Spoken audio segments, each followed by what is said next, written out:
Salut à tous, c'est Cyrus the Snake. Alors aujourd'hui je vais faire une vidéo sur le boa imperator. Alors, le boa imperator fait partie de la famille des boidés. Dans cette famille des boidés, il comprend le boa imperator, le boa constrictor et il comprend aussi l'anaconda vert, l'anaconda jaune et tout ce qui est de la famille des eryx.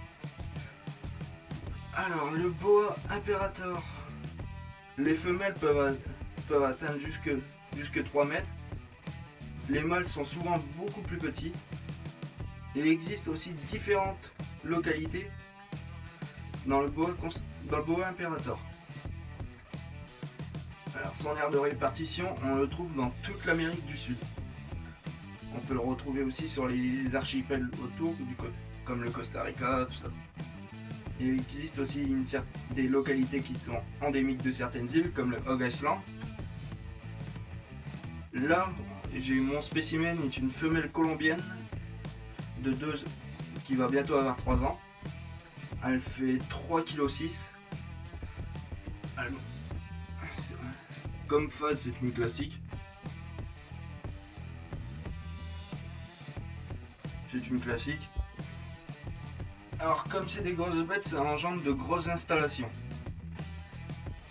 Alors, pour les femelles, c'est minimum 1,5 m, un terrarium d'1,50 m sur 60 par 60, comme j'ai là. Alors, le terrarium fait 1,50 m par 60 par 60 de haut. Et pour les mâles, je dirais un 1,20 m 60 suffit. Comme les mâles sont plus petits, mais tout dépend du gabarit de votre animal. On peut avoir de très petites femelles comme on peut avoir de très gros mâles. Ensuite, je n'ai pas vraiment de projet de reproduction avec ma femelle, avec cette femelle. Si je la mettrais en repro, ce serait avec un mâle léopard pour faire du het léopard, comme je suis fan de cette localité. Mais sinon, j'aurais pas vraiment de projet de repro avec. Alors, cette femelle mange des rats d'environ plus de 300 grammes. Je la nourris à peu près tous les 15 jours. Entre les 2 semaines et 3 semaines en fait. La fréquence de nourrissage est variable. Si je vois que vraiment elle a bien mangé, je vais attendre jusque 3 semaines, 1 mois. C'est des serpents juvéniles, ils peuvent être assez farouches, mais souvent avec le temps ils se calment. Elle, quand je l'ai eu au début, c'était impossible de la manipuler. Elle mordait tout le temps, elle était tout le temps en train de souffler. Maintenant, c'est une vraie crème.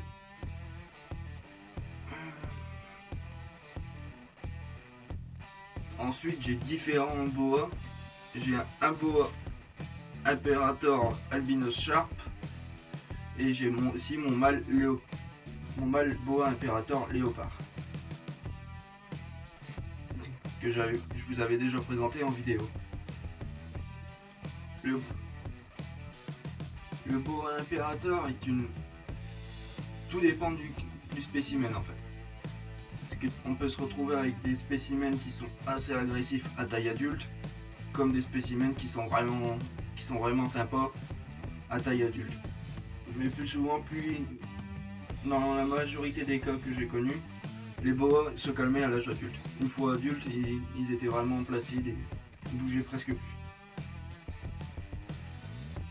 Alors, mon système de chauffage, moi j'utilise une lampe chauffante, car pour avoir un point chaud entre 28 et 30 degrés, c'est pas des animaux qui demandent des grosses chaleurs comme certains, des 35 degrés, comme un varan quoi. Ensuite, le bac d'eau, il faut mettre un assez grand bac d'eau.